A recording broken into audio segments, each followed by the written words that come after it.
Hi friends, in this video you will learn how to send picture from phone gallery as a snap on Snapchat. So let's begin the video. And if you haven't subscribed the channel, please subscribe the channel for more informative videos. So let's start the video. First of all, you will simply go to your Snapchat application. So here you will simply search the filter called camera roll.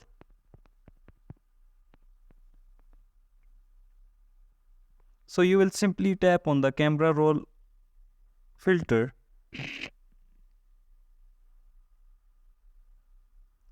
So here is the gallery. So you will simply you can select any of the picture you want to select from the phone gallery or videos. So here we will select this one, and you will simply tap on this option of the filter.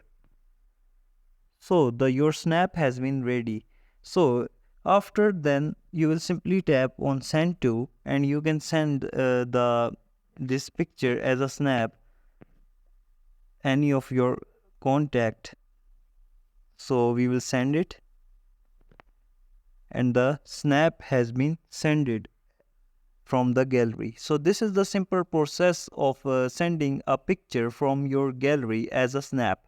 So if you like the video, please subscribe the channel for more informative videos. You can see here is the snap we have sent it to Osama Mir. So this is the simple process. So thanks for watching and subscribe for more related videos.